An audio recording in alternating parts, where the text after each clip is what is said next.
yang dibahas oleh Yonidores dalam laporannya adalah posisinya bukan synchronized ride, bukan juga performance ride, tapi mechanical rides. Nah, apakah Lesti masuk?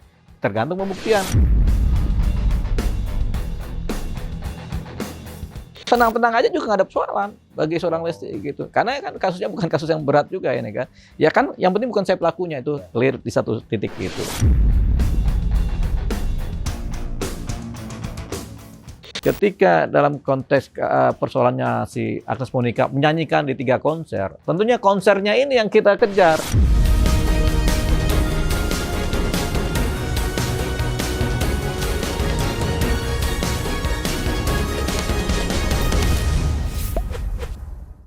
Selamat malam pemirsa cumi-cumi.com dimanapun berada. Hari ini seperti yang pemirsa lihat, suasananya agak berbeda. Kalau biasanya kita di dalam studio ini di sebuah saung di Depok. Suasananya enak banget. Kita kayak ada di tengah hutan kota ini, ada saung. Dan ini tempatnya Bang Deolipa Yumara. Ya, keren banget Bang. Ya. Ini di sekeliling ini hutan semua, di sebelah bawah kita ada Kali Ciliwung ya. Kali Ciliwung. Terima kasih Bang Deo sudah menerima kita, menyediakan tempatnya untuk obrolan spesial interview malam ini. Nah, malam ini bersama Bang Deo kita mau bicara tentang ribut-ribut soal hak cipta sebenarnya. Iya. Semakin rame ya Bang. Kemarin ada Lesti, terus sebelumnya ada Agnes Monica. Ada Lesti, sekarang ada Vidi Aldiano. Tidak menutup kemungkinan mungkin besok atau lusa atau minggu depan ada lagi gitu.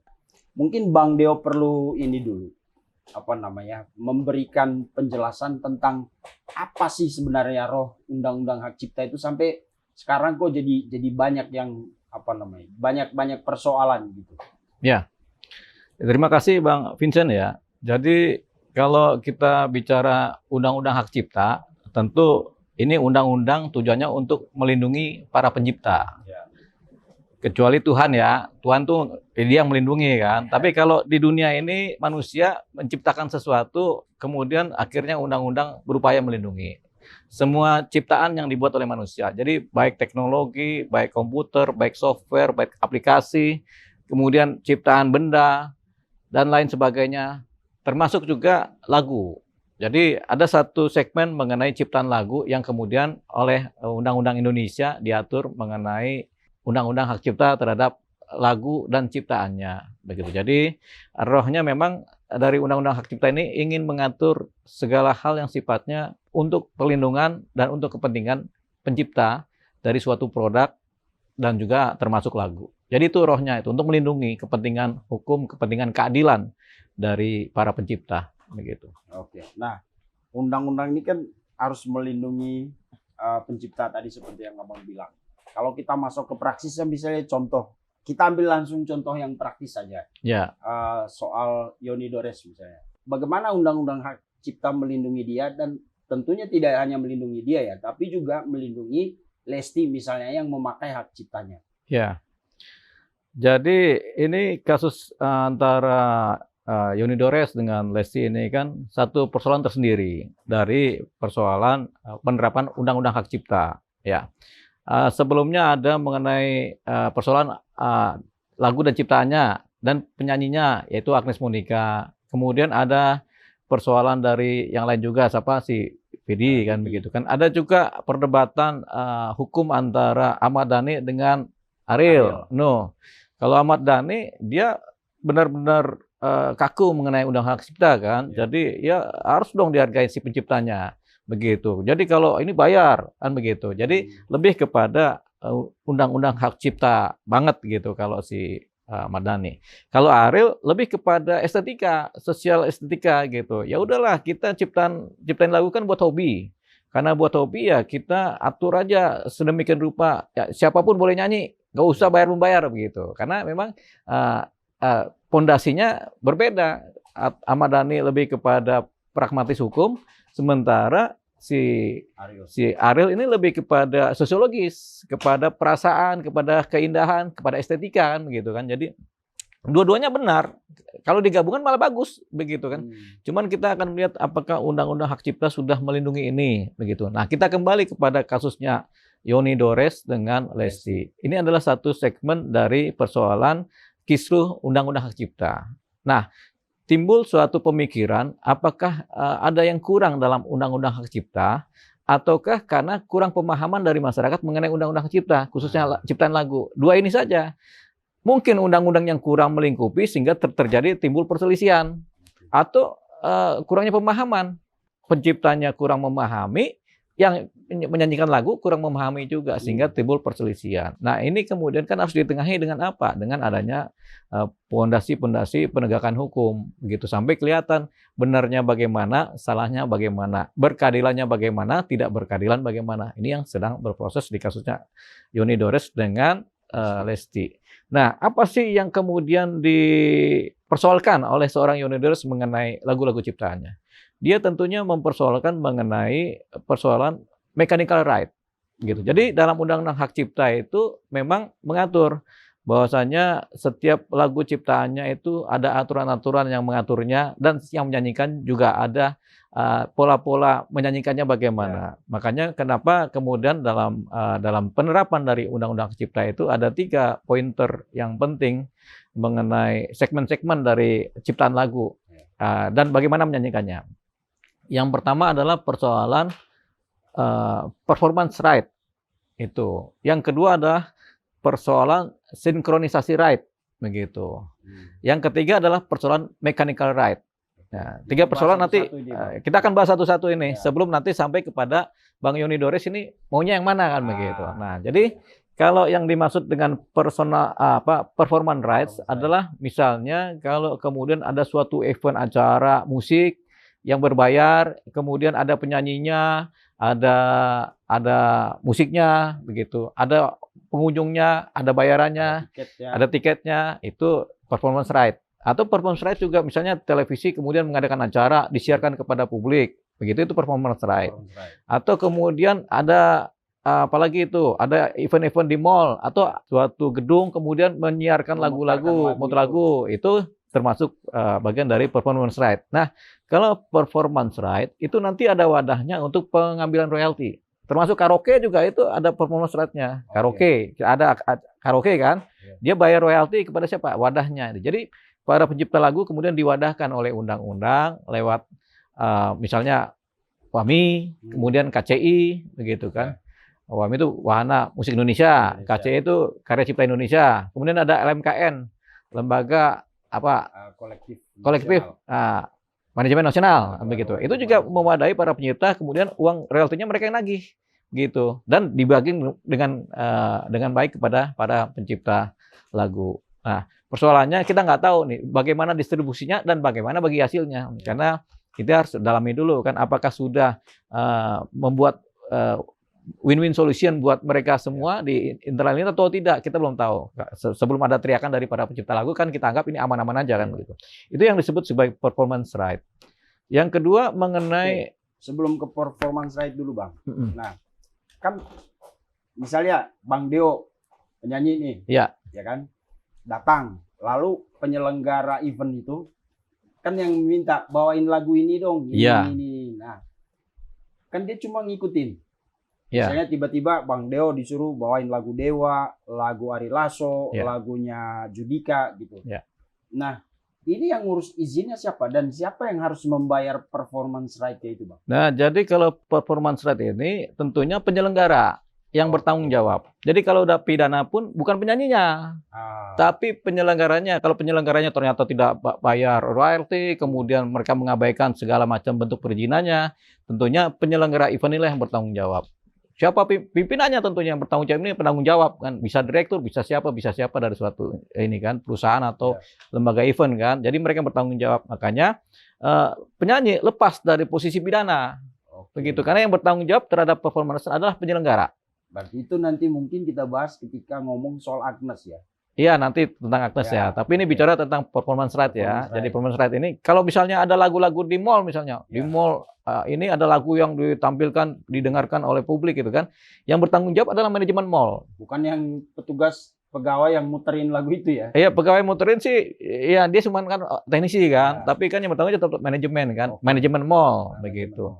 Kalau ada lembaga karaoke, dia yang bertanggung jawab adalah si pengusaha Bukan karaoke-nya. kita yang datang nyanyi. Bukan kita yang datang nyanyi, begitu. Bahaya Jadi juga lepas kalau dari begitu. pidana, begitu. Jadi itu Ya. mereka bertanggung jawab membayar royalti. Dan royalti ini kemudian didistribusikan kepada wadah-wadahnya yang sudah dibentuk, Betul. yang kemudian dihargai oleh para pencipta Ya, lagu. jadi ini Begitu. clear kalau performance right itu harusnya penyanyi gak bertanggung jawab dong. Betul. Yes. Penyanyi lepas dari posisi pidana, Oke. lepas dari tanggung jawab hukum, Ya. begitu. Dia semua nyanyi aja. Itu performance right. Performance right.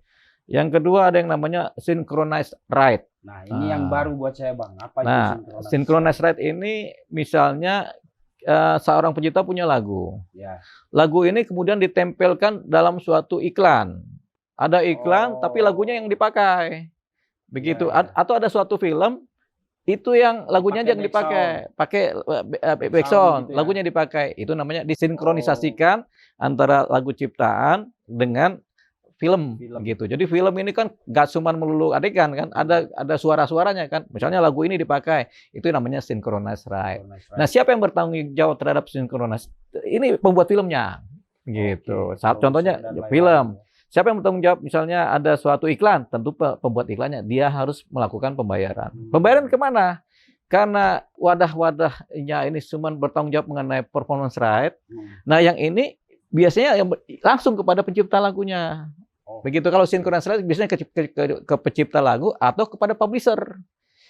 Ya, ketika pencipta lagu menyerahkan kepada publishernya, ya manajemen publisher yang bertanggung jawab. Publisher ini yang kemudian bertransaksi dengan si pembuat film, bertransaksi dengan pembuat iklan, gitu. Termasuk kan di YouTube, di TikTok misalnya begitu. Itu sama juga begitu.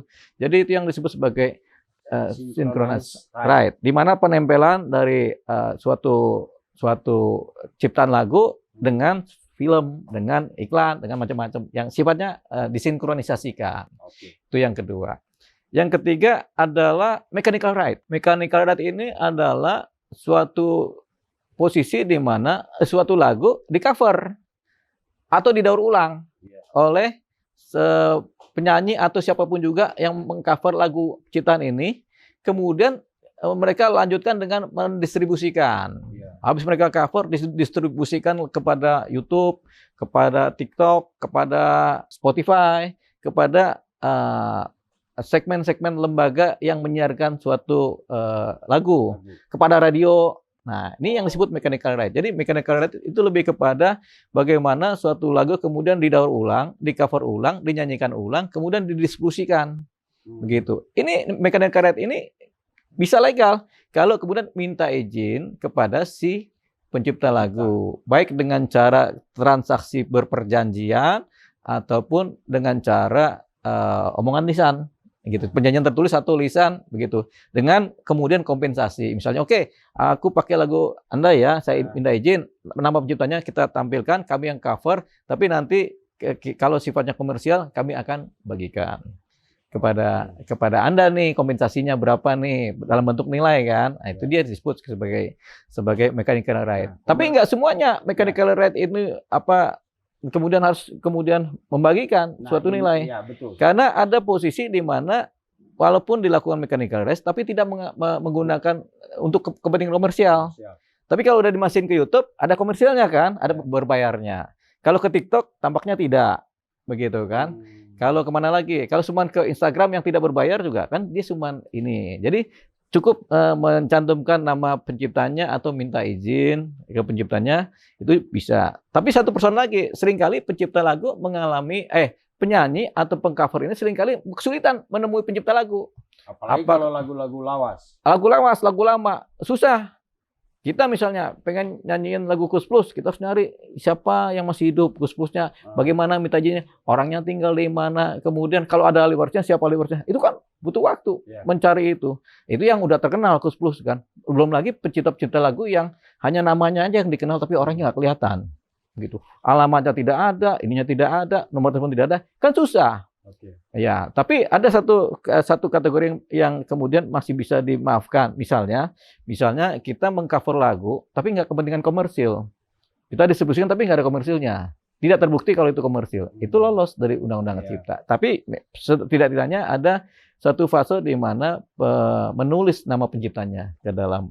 Oke. Ini masih dalam debatable ya, perdebatan. Itu jadi 3, performance right, synchronous right, dan yang terakhir adalah mechanical right. Nah, kita kembali ke masalah kasus Yoni dengan berarti Lesti. dia lebih banyak di mechanical right. Yoni Dores yang dilaporkan Yoni Dores terhadap Lesti. Polda Metro Jaya, kita belum secara spesifik menyebutkan siapa yang dilaporkan ya.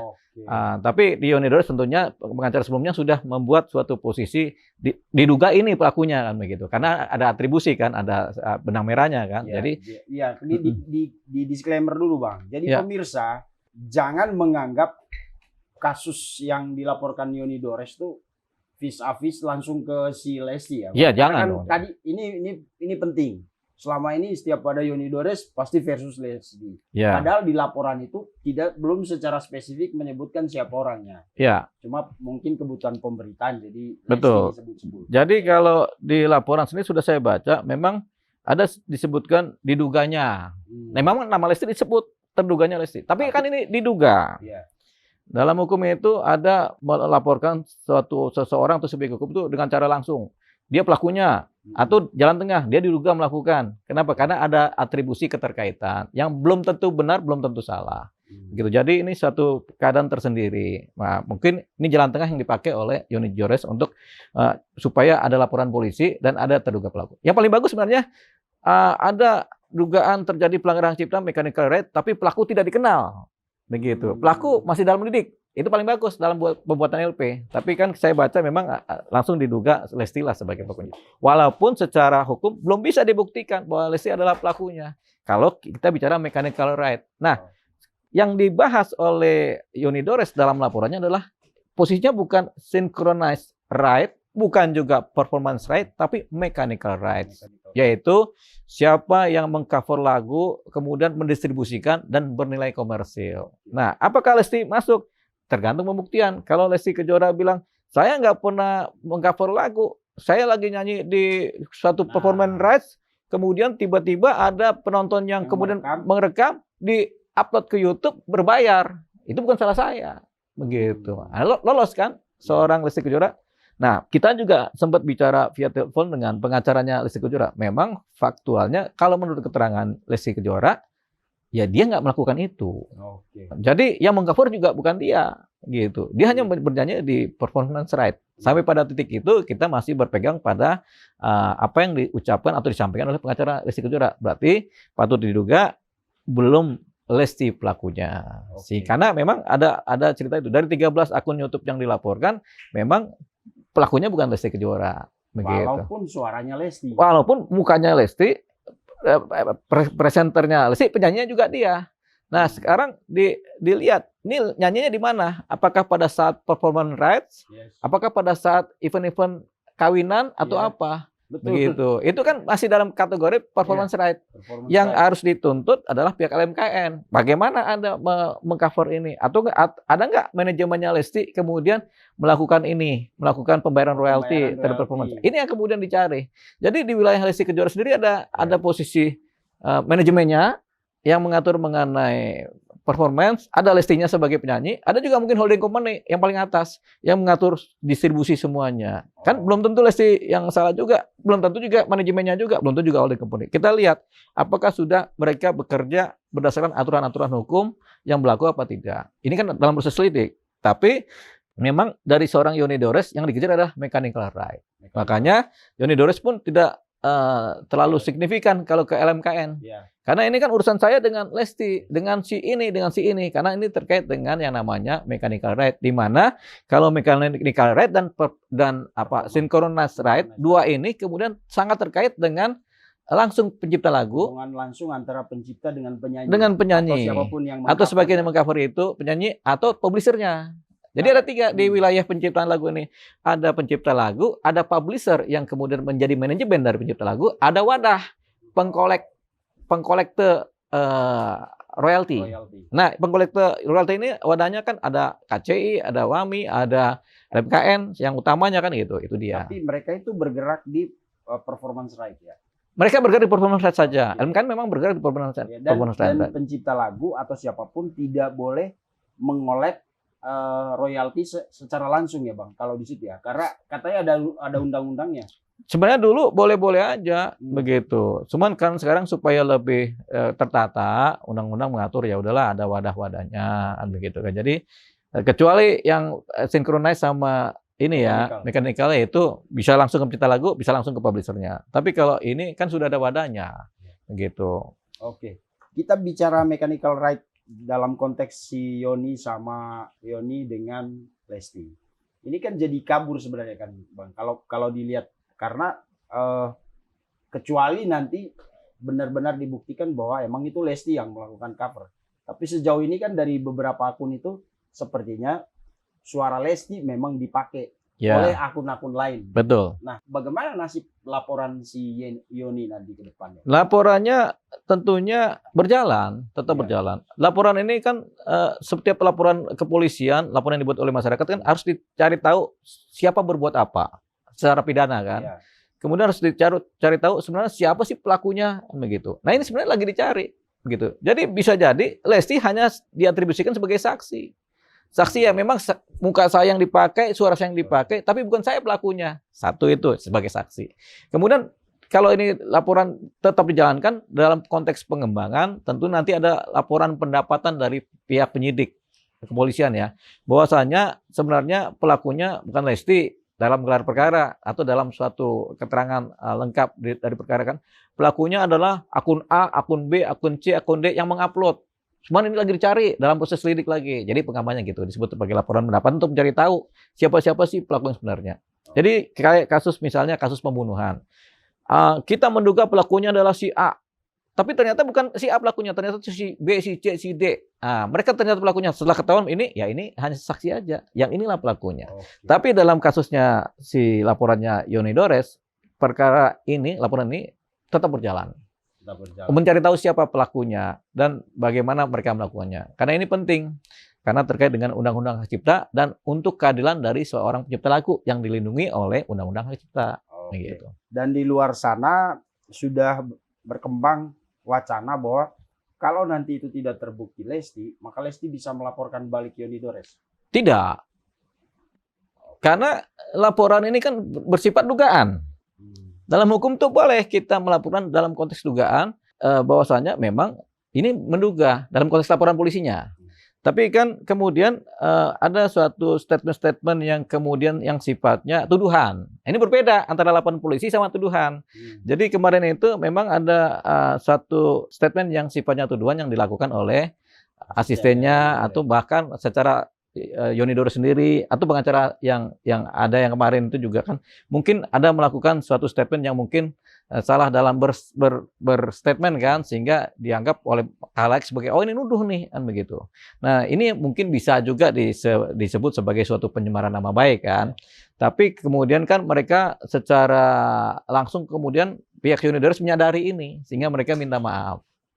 Karena ketika mereka minta maaf otomatis sudah menjadi posisi ya sudah ada suatu kesalahpahaman atau suatu kesalahan yang mohon dimaafkan begitu. Nah, ada klarifikasi. Nah, dalam hukum pencemaran nama baik, tindak pidana pencemaran nama baik diutamakan adalah unsur meminta maaf duluan. Makanya kalau kita mau laporan ada dugaan pencemaran nama baik, kita harus somasi dulu kepada si yang menyatakan statement supaya dia menyadari kesalahannya dan minta maaf. Dengan begitu terjadi restoratif justice begitu. Jadi ini yang ada keadaan khusus dari pasal mengenai pencemaran nama baik di mana harus ada somasi dulu. Tapi kalau orang sudah minta maaf ya sudah menjadi sumir lagi kan. Orang sudah minta maaf kok sudah menyampaikan secara fair bahwasanya salah mereka dalam berucap, salah mereka dalam berstatement. Jadi ini mungkin ini terhindar mereka ini. Dan kita juga sudah bicara dengan pihaknya pengacaranya Lesti ya memang ada kita juga minta maaf langsung juga kepada mereka terhadap statement yang di luar laporan polisi. Kalau laporan polisi memang adalah legal formal itu. Jadi laporan polisi nggak bisa disalahkan. Gitu. Nah, di permukaan ini kan di ruang publik Lesti kelihatan sama sekali tidak pernah memberikan tanggapan atas laporan atau apapun berita yang muncul. Nah, Abang sebagai lawyer komunikasi sama Lesti atau mungkin pihak Lesti gimana sebenarnya tanggapan dia atas persoalan ini, Bang? Ya sebenarnya sebagai seorang Lesti kalau dia secara signifikan berada dalam posisi keyakinan tidak bersalah, ya buat apa dia tanggapi suatu laporan polisi kan? Wong dia merasa ini saya nggak pernah melakukan, buat apa juga menanggapi? Menanggapi juga paling agak bisa berlebihan. Jadi bagi seorang Lesti ya buat apa menanggapi suatu laporan polisi yang dimana bukan saya pelakunya.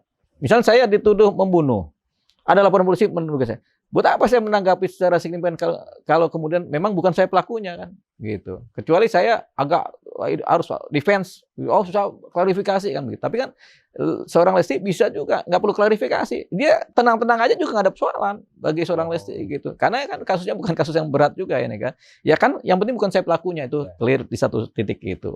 Begitu. Jadi tidak dalam posisi kurang berlebihan atau berlebihan, tapi ya netral aja gitu. Kita juga bicara sama pengacaranya Lesti juga begitu juga. Dan mereka udah sama juga, ya udah. Ya kita ikutilah jalur-jalur yang ada, posisi pelaporan polisi yang ada, sejauh mana ini berkembang, kemudian sejauh mana ini kemudian tidak mendiskreditkan orang yang tidak bersalah gitu. Jadi ya gitu pemirsa, kalau di luar sana masih banyak perdebatan, ini clear banget bahwa posisi Lesti dalam laporan ini ya masih terduga, dan itu pun kalau dilihat yang gugatannya itu mechanical right, Lesti belum tentu ada di situ. Ya, karena mechanical right itu sifatnya mengcover lagu, kemudian mendistribusikan lagu, kemudian mendapatkan keuntungan, kepentingan ekonomi, komersil di situ. Jadi 3 itu poinnya. Nah, itu wahananya atau sarananya bisa YouTube, bisa TikTok, bisa Spotify, bisa macam-macam. Yang jelas mereka yang mendaur ulang itu mechanical right. Kalau mereka nggak minta izin sama penciptanya, jadi persoalan. Dan kayaknya kalau sekelas Lesti melakukan itu untuk kepentingan ekonomi kayaknya agak susah ya, Pak. Ya, itu salah satu pendapat ya agak susah ya, pendapat yang memang dari ilmu-ilmu kita pantengin kayaknya enggak deh kan seperti itu. Oke, kita clear soal Lesti ya, Bang. Ya. Nah, yang lagi rame tadi sudah sempat kita singgung adalah persoalan Ari Bias dengan Agnes Monica soal menyanyikan lagu bilang saja atau apa tuh. Mudah-mudahan saya nggak salah sebut. Bilang saja bila kau mau. Lagu itu kan. Kira-kira lagunya begitu kali ya. Lagu itu dipakai Agnes di 3 konser kalau nggak salah. Ada 3 kota, Bandung, Jogja sama Jakarta kalau nggak salah. Ya. Pokoknya ada 3 kota. Dan Ari Bias menggugat Agnes karena enggak minta izin ke Ari Bias, dan pengadilan tata niaga itu mengabulkan gugatan Ari Bias. Sebenarnya ada 2 gugatan, gugatan hak moral yang 1, kerugian material 1,5 M, masing-masing 1,5 M, dan kerugian material 1,5 M. Tapi yang dikabulkan itu yang 1,5 M, yang kerugian material ya. Sementara kerugian moral material itu enggak dikabulkan. Tapi informasi terbaru tanggal 20 kalau tidak salah kemarin itu DPR mengusulkan, merekomendasikan supaya Mahkamah Agung coba Badan Pengawas Mahkamah Agung ya, Bang, meneliti ulang kasus ini. Nah, kita kan tadi bicara performance right, ya, kelihatannya Agnes ini ada di sini kasusnya, Bang. Di wilayah performance right ya. Performance right, karena kan dia manggung konser, ada tiketnya, memang ada unsur ekonomi di situ. Nah, kalau berdasarkan yang tadi kita bicarakan tentang performance right, Bang, gimana menurut Bang Deo soal kasus Ari Bias dengan Agnes Monica ini? Ya, kalau berdasarkan undang-undang hak cipta ya, jadi ada yang globalnya di mana setiap penyanyi harusnya minta izin kepada si terana. Tapi undang-undang ini kemudian mengatur secara lebih spesifik lagi kan. Karena itu sulit dilakukan karena seringkali antara penciptanya di mana, penyanyinya di mana, makanya ada kemudian diatur lagi lebih spesifik lagi bahwasanya ada wadah di mana kalau sifatnya event atau yang performance, baik karaoke, baik mall atau baik kemudian event musik, ya sudah yang bertanggung jawab inilah penyelenggaranya yang kemudian mencari penciptanya. Tapi kesulitan lagi, penciptanya di mana juga sulit kan, teman-temannya sulit kan. Akhirnya apa? Dibikin simbol wadah yang formal, yaitu ini ada wadah LMKN-nya, lembaga manajemen kolektifnya. dengan ke situ cukup. Nanti mereka akan mencari tahu penciptanya. Begitu. Jadi diwadahi dengan itu, LMKN ini, LMKN atau WAMI atau KCI, mereka nanti wadahnya. Gitu. Atau paling ujung ada para publisher gitu. Tapi semua kan akhirnya diwadahi oleh LMKN kan. Gitu. Jadi ketika dalam konteks persoalannya si Agnes Monica menyanyikan di 3 konser, tentunya konsernya ini yang kita kejar. Itu dulu, karena di konser ini tentunya mungkin penyanyi bukan cuma Agnes Monica, tapi ada yang lain. Atau ada musisi-musisi yang lain juga yang menjalankan proses penyanyian lagu dengan aransemennya, dengan musiknya kan begitu kan. Yeah. Nah, jadi yang dikejar sebenarnya bukan Agnesnya, tapi penyelenggara konser. Apakah mereka sudah melakukan perjanjian koordinasi atau perjanjian pembayaran royalti bagi hasil dengan LMKN atau tidak? Begitu. Nah, kalau mereka sudah kemudian melakukan posisi ini, sebenarnya yang global ini sebenarnya sudah tertanggulangi. Apa itu yang global? Yaitu permintaan izin dari si penyanyi kepada pencipta lagu. Sudah tertanggulangi dengan jembatannya adalah LMKN tadi. Bahwasanya kami sudah koordinasi dan sudah bagi hasil dengan si pihak LMKN, WAMI, KCI. Nah, silakan pencipta lagu, karena kan nggak bisa kita ngejar satu. Akhirnya pencipta lagu bisa koordinasi dengan LMKN. Mana jatah? Bagi hasilnya kami dapat berapa kan begitu. Harusnya begitu. Tapi kemudian pengadilan atau lembaga Mahkamah Agung yang mengatas ini kan tidak serta-merta juga pemikirannya sama dengan undang-undang. Kadang-kadang ada terobosan-terobosan pemikiran sendiri, keyakinan hakim, keyakinan majelis yang kemudian kadang-kadang agak di luar pakem undang-undang dan turunannya. Begitu. Ini yang kemudian berjalan. Nah, DPR juga berbeda lagi. DPR punya pemikirannya. Ini udah keluar pakem nih para pengadil ini. Kemudian tidak sesuai dengan kesepakatan dalam beracara di wilayah hukum hak cipta, undang-undang hak cipta. Ini keluar pakem. Tolong dong kembali ke rel. Satu persoalan lagi, lembaga Mahkamah Agung dan bawahannya dan pengadilan ini kan adalah yudikatif. Sementara si DPR legislatif, presiden eksekutif kan. Tapi nggak apa-apa, saling koreksi. Mengingatkan kepada yudikatif lah, begitu. Tapi kan tetap yudikatif yang punya wewenang. Tapi DPR juga punya hak untuk mengingatkan kepada yudikatif. Anda di luar pakem nih memutuskan itu. Ini kemudian yang akan dicarikan titik temunya seperti apa. Mumpung ini persoalannya si Agnes ini kan baru masuk ke wilayah kasasi mungkin ya, kita belum tahu ya. Nah, tinggal pemutusannya bagaimana. Tapi mungkin ada salah dalam menilai, salah dalam memutus itu biasa dalam peradilan kan. Tapi tetap dasarnya keyakinan hakim gitu. Jadi ini tinggal kita tunggu hasilnya seperti apa Agnes dengan si pencipta lagu ini kan. Tapi memang pakemnya ya itu tadi. Kalau bicara mengenai performance right itu selalu sekarang ini wadahnya adalah LMKN tadi. Nah, ke situ Bang. Ada undang-undang yang mengatakan melarang orang atau badan yang di luar badan yang memiliki kewenangan untuk menagih hak royalti itu Bang. Jadi saya lupa undang-undangnya. Tapi di situ dikatakan tidak boleh sembarangan menagih. Jadi kayak misalnya saya pencipta lagu menagih langsung itu kalau performance right tadi kita bilang itu kan. Ya. Itu tidak boleh sebenarnya. Agnes bisa menuntut balik ya Bang. Pakai itu. Saya lupa undang-undangnya. Oh ya. Kalaupun ada undang-undang seperti itu, ya seorang penyanyi nggak usah nuntut balik lah. Buat apaan juga kan begitu kan. Kan ini kan sebenarnya persoalan kesepahaman dalam berhukum kan begitu. Jadi nggak usah kemudian saling mencelakakan. Gitu ya, kalau ada yang berusaha meminta haknya dijelaskan. Ini kan tuntutan keadilan sebenarnya.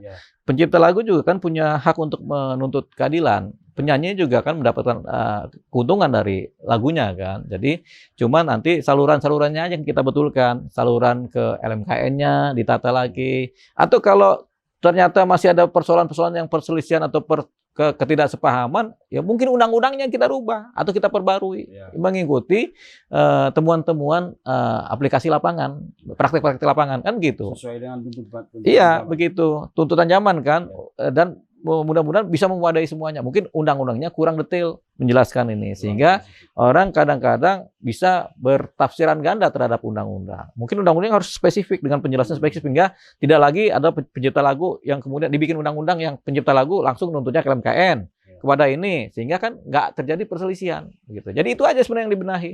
Begitu seorang Agnes Monica mau nuntut balik ya nggak perlu buat apaan juga ngabisin waktu. Mending dia nyanyi aja. Makin bagus dia nyanyi, makin dia berkibar kan makin bagus buat dia daripada dia kemudian merugikan dengan persoalan-persoalan hukum. soal Agnes kita tunggu aja nanti Hasilnya bagaimana dari ya, mahkamah? langkah dari lembaga hukum kita ya kan. Iya. Sudah ada rekomendasi dari DPR dan lain-lain itu. Dan terakhir Bang, soal Vidi Aldiano. Ini kan dia digugat sama Kenan.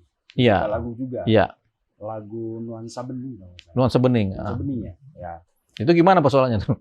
Itu Vidi kan menyanyikan lagu itu dari tahun berapa Bang?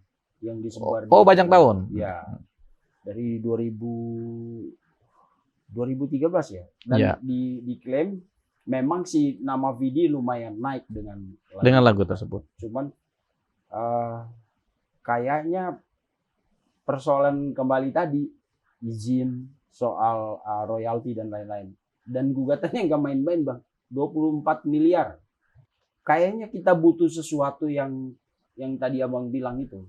Undang-undang itu harus spesifik, harus termasuk lembaga-lembaga yang ditugaskan untuk mengawal undang-undang itu seperti LMKM atau wadah-wadah tadi seperti harus disebutkan dalam undang-undang. Iya. Spesifik begitu. Spesifik. Jadi tidak ada lagi nanti sporadis kayak kita bilang kan, ini ada Agnes, ada Vidi, ada Lesti, ada. Sudah lagi banyak lagi penyanyi yang direbutin, bisa kan? macam. Apalagi digital itu menjamurnya kemana-mana. Betul. Nah, apa saran Abang entah untuk penyempurnaan undang-undang hak cipta atau apa gitu supaya persoalan seperti ini sudahlah ke depan tidak ada lagi. Kalau memang ada lembaganya dipertegas mungkin kewenangan mereka dan lain-lain gitu Bang.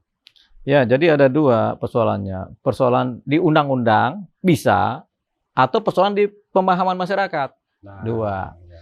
Kalau persoalan undang-undang sudah beres, tinggal pemahaman masyarakat terhadap undang-undang. Gitu. Ini kan persoalan sosialisasi. Nggak cuma masyarakat, pencipta lagu, penyanyi, segala macam kan harus disosialisasikan. Bahwasanya undang-undang udah beres nih. Ini tinggal kalian yang harus memahami supaya kalian jangan tabrak-tabrak aturan sehingga Anda tidak mengerti kan begitu kan. Nah, tapi kita kembali dulu ke wilayah undang-undangnya dulu. Apakah undang-undangnya ini mungkin belum lengkap? Mungkin saja. Kenapa mungkin saja? Ya karena seorang Ahmad Dhani pun bisa kemudian berselisih paham dengan seorang Ariel Nuh mengenai masalah ciptaan lagu. Iya kan? Kalau seorang Ahmad Dhani, undang-undangnya begitu. Saya ngikut undang-undang. Ya saya kalau dibilang egois ya egois, tapi kan undang-undangnya begitu. Ahmad Dhani kan. Kalau seorang Ariel, dia bilang, ya udah, ya nggak begitu juga. Kalau saya sih ada ciptaan lagu, bebas-bebas saja siapa yang nyanyiin. Bahkan Bang Doli Pak boleh nyanyiin lagu saya. Cuman kan kita juga nggak bisa, suaranya dia susah banget, jelek banget kan suara kita. Jadi kita nyerah deh kan, walaupun disuruh nyanyi kan, daripada kita malu-maluin kan, biar Ariel aja yang nyanyi. Abang cocoknya lagunya Judika kali. Ya mungkin kali. Tapi begitu. Nah ini aja tuh perselisihan pemahaman terhadap undang-undang. Baru dua ini para pendekar-pendekar musik ini kan, penyanyi kan dan pencipta lagu. Ya, kemudian turunan-turunannya juga banyak perselisihan. Berarti kita bisa analisa ada kemungkinan undang-undangnya belum lengkap. Masih ada ruang kosong. Ada ruang kosong dalam pengcoveran oleh undang-undang terhadap praktek-praktek lapangan dunia lagu dan ciptaannya atau hak undang-undang cipta. Jadi ini mungkin yang kemudian bisa jadi usulan di DPR untuk kemudian melakukan proses analisa ulang terhadap undang-undang. Kalau perlu perbaruan, jadi mana-mana kurang. Nah ini perlu masukan juga dari masyarakat musik, masyarakat pencipta lagu, masyarakat penyanyi. Mereka perlu beri masukan, termasuk juga masyarakat hukum harus menyampaikan ini kepada DPR supaya DPR kemudian lewat komisinya kemudian menganalisa ulang undang-undang. Apakah sudah mengcover secara baik persoalan ini atau tidak, atau belum? Kalau sudah mengcover berarti bukan persoalan undang-undangnya. Tapi persoalan implementasi di mana masyarakatnya yang harus paham. Harus ada sosialisasi. Tapi kalau ada temuan ternyata undang-undang belum lengkap, ini undang-undang diberesin dulu. Baru kemudian masyarakatnya diberikan pemahaman baru lagi. Ya itu solusinya, sederhana. Nah, Bang, kalau soal hak cipta ini kan luas banget. Dan orangnya banyak. Ya kan? Bahkan sebanyak masyarakat Indonesia mungkin. Ya kan? Betul. Menurut Abang, lembaga LMKM, LMK, dan yang tadi kita sebut itu cukup nggak untuk kalau bisa kita penegakan hukum misalnya kepolisian kan ada sampai di pelosok negeri, pengadilan ada. Nah dengan LMKM ini gimana Bang? LMKM ini kita nggak tahu ada nggak di pelosok negeri. Kalau ada bagus, ada KCI di pelosok negeri. Kalau ada bagus. Kalau nggak ada kan dia cuma sendirian di Jakarta misalnya di ibu kota negara. Ya ini masih kurang bagus. Jadi yang paling penting pertama adalah bagaimana LMKN ini kalau dia dipercaya sebagai kolektif, lembaga kolektif, dia harus kemudian guritanya ada ke seluruh pelosok negeri. Dia punya tentakelnya tuh ada di pelosok negeri sehingga semua pencipta bisa mendapatkan cover dari dia. Kemudian yang paling penting adalah akuntabilitas, kredibilitas, sama kemudian validitasnya dia, begitu. Baru kemudian tingkat kepercayaan dan transparansi. Kalau dia nggak transparan mengenai keuangan, ya rusak juga. Makanya pada satu titik, ini kita akan mengajar atau memantau LMKN supaya mereka bekerja berdasarkan proses-proses tata kelola keuangan yang baik. Bagi hasilnya bagaimana, penciptanya siapa, distribusinya bagaimana, sehingga jelas semua, sehingga mereka nanti nggak bisa diduga melakukan korupsi. Karena bisa jadi uang segitu, ya penting ya, Bang? penting. Bisa jadi mereka terima uang banyak tapi yang dibagi ke pencipta dikit, atau ada yang nggak dibagi, kan begitu. Kayak kita ini kan pencipta lagu juga, tapi kan nggak pernah terima apa-apa dari MKN. Soalnya kan lagu-lagu kita nggak kita daftarin kan begitu. Dan nggak laku juga lagu kita kan. Belum masuk. Belum masuk. Orang yang nyanyi kita doang, yang dengerin dikit, bagaimana mau terima duit? Ya bagaimana kita mau klaim juga? Mending kita nyari uang dari tempat lain deh kan. Jadi ya itu tadi, banyak juga sikap-sikap pesimis. Dari kita juga pesimis juga mengenai lagu kita. Siapa yang dengerin kan begitu. Tapi perlu nggak, Bang, negara memperkuat lembaga ini dengan memberikan entah kewenangan apa, ya harus ada di bawah dirjen apa. Khusus untuk Indonesia, yang begini-begini harus di perannya harus penting ini. Lembaga-lembaga negara memperkuat ini. Kenapa? Karena orang Indonesia itu pada dasarnya orang yang cinta damai, kemudian orang yang suka estetika. Sebagian besar penduduk Indonesia, suku-suku bangsa Indonesia itu tukang nyanyi. Betul. Mohon maaf ya, doyan nyanyi, kadang doyan judi juga kan. Gitu. Ada suku ini doyan judi, suku ini ada juga doyan mabok kan begitu. Ya suku Indonesia beragam begitu, tapi estetikanya tinggi, budayanya juga tinggi kan. Itu yang makanya dikedepankan, kita bicara budaya dan estetika orang Indonesia itu tinggi-tinggi. Suka nyanyi, suka macam-macam lah yang sifatnya estetik, yang seni kan begitu. Jadi Indonesia ini secara kesenian juga tinggi banget kan. Makanya ini perannya penting di wilayah ini begitu.